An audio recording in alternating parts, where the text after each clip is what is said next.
If you're seeing this video on March 29th, it was meant for you. So I've been sharing how about a month and a half ago, I kept getting these thoughts. I needed to share more content about the Lord. Kept getting these thoughts for about 2 weeks until I realized that was the Lord trying to tell me to share his message on here, and I was not listening. I'm reading this every single day, so if you're a follower in Christ, make sure you hit that follow button because you don't want to miss the Lord's message. Okay, today is March 29th. Stop trying to work things out before their times have come. Accept the limitations of living one day at a time. When something comes to your attention, ask me whether or not it is part of today's agenda.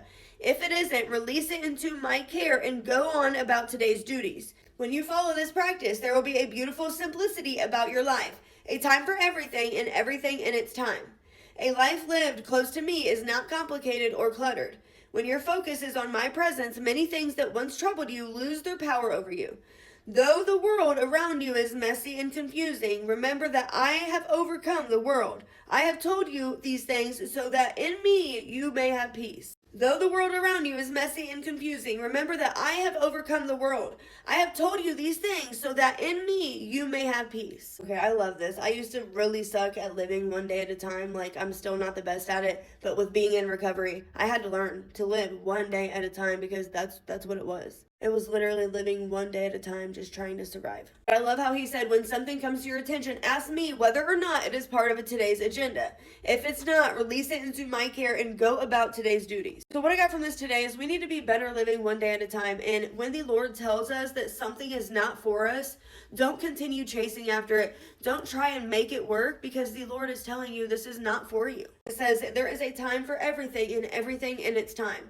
So whether you may want this or that or this to work, if it's not for you, just know that there will be a time where this all works out for you, but it's not right now. A life lived close to me is not complicated or cluttered. When your focus is on my presence, many things that once troubled you lose their power over you. I love that so much because it is so true. Once I started having a relationship with the Lord and actually trusting in the Lord and walking with the Lord, that is when everything changed for me. The strength that he gave me to be able to overcome my addiction and the fact that the devil no longer has control over me. So today, whatever you may be struggling with, ask the Lord if it's for you or not, and if it's for you, continue moving. It might be hard, but just know that the Lord is right next to you, holding your hand through this, and he's telling you, don't waste your time because I'm telling you this is not for you. Start living one day at a time and trusting in the Lord and watch how things change for you.